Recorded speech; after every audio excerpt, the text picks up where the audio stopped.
Bienvenue à Vannes, préfecture du Morbihan, 56 000 habitants, l'une des villes préférées des Français pour son cadre de vie et un maire bien installé, David Robaut, élu dès le premier tour en 2014 comme en 2020. À 55 ans, cet ancien membre des Républicains, aujourd'hui chez Horizon, brigue un troisième mandat. Successeur de François Goulard à la mairie de Vannes, cela fait 15 ans que David Robaut dirige la ville. Bonjour Roland, ça va? Et c'est avec enthousiasme qu'il s'apprête à briguer un nouveau mandat. Troisième campagne? Oui. C'est une formalité maintenant? Jamais. Et je repars avec l'humilité, l'envie, la passion du débutant. J'aime ma ville, j'aime aller à la rencontre des Vannetaises et des Vannetais. Et cette troisième campagne, ça va être de la campagne du bonheur. J'ai beaucoup renouvelé ma liste. Je veux gagner avec l'équipe et mon projet. Sur les 45 candidats de la liste Ici c'est Vannes, 27 sont nouveaux, à l'image du navigateur Fabrice Amédéo ou des rugbymen Gwenaël Duplaine et Jordan Roux. De quoi donner du sang neuf à l'équipe municipale, même si pour David Robaut, le bilan de ces 6 dernières années est positif. Je pense que Vannes se démarque par sa quiétude. Je pense que c'est vraiment une ville où il fait bon vivre, une ville qui surfe sur les palmarès nationaux, du bien vivre à Vannes, du bien vivre ensemble. Et si les Vannettais semblent plutôt d'accord avec ce constat, je trouve que le maire actuellement, il a bien arrangé la ville, il a bien modernisé tout ça. Ils estiment aussi que tout n'est pas encore réglé. Une surveillance particulière doit être apportée, à mon avis, aux pistes cyclables, car il y a eu un énorme effort fait par la municipalité depuis quelques années, mais ce n'est pas encore suffisant par endroits.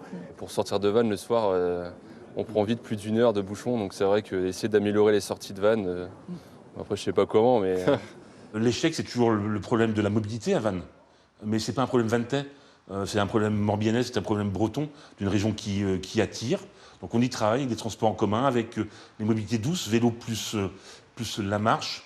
Et puis, sur le logement, je pense qu'on va dans le bon chemin. Ça va Roland, c'est bon pour... Ok. Ensuite... Le logement, c'est le cheval de bataille de la liste L'Avenir de Vannes, conduite par Audrey et Sola. Le logement est un des axes majeurs parce qu'il détermine tout. Que vous soyez avec des moyens, parce que vous avez des enfants qui ont des difficultés, et quand vous n'avez pas de ressources, n'en parlons pas. C'est extrêmement difficile, extrêmement difficile. Dans 5 ou 10 ans, on n'aura plus de classes moyennes qui pourront se loger dans notre ville, donc il y a des enjeux assez forts. À 38 ans, le conseiller municipal d'opposition, qui a succédé à Simon Husenin, élu sénateur en 2023, conduit une liste citoyenne d'Union de la gauche, soutenue par les principaux partis, à l'exception des Insoumis.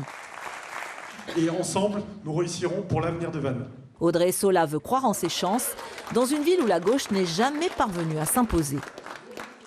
Évidemment, le challenge est important, mais aujourd'hui, on voit bien qu'il y a un essoufflement. Après 15 années de mandat, on le sent qu'il y a des Vannettais qui demandent autre chose pour le logement, pour les mobilités. Et donc, c'est ce qu'on va proposer, ce qu'on va présenter.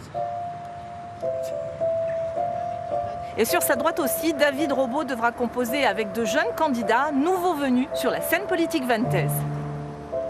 Malgré les demandes de la mairie pour la retirer, la banderole de Charles de Villiancourt trône toujours sur sa permanence. Une façon pour lui de tenir tête au maire. C'est une invitation pour demain soir.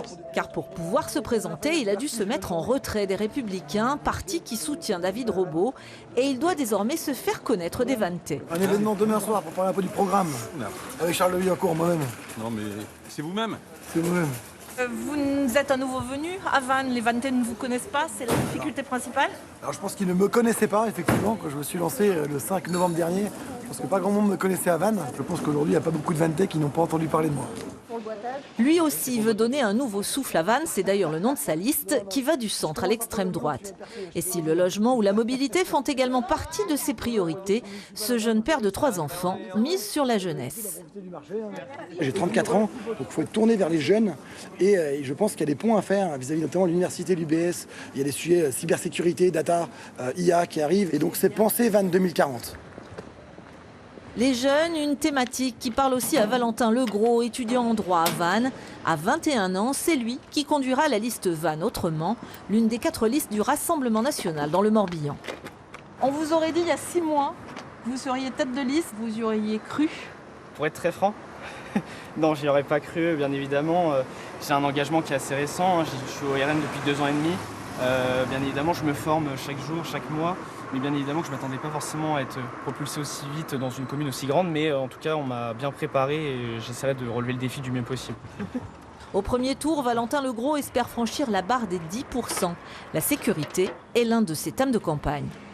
On n'est pas comparable à des villes comme Lyon ou Marseille, mais je pense qu'on peut quand même s'attacher à faire évoluer quelques problématiques, notamment en termes de nuisances, je pense notamment sonores ou des petites incivilités qui sont justement le rôle de la police municipale. Ce qu'on propose nous, c'est d'augmenter les effectifs de police municipale. Ce qu'on priorise, c'est une brigade municipale de nuit.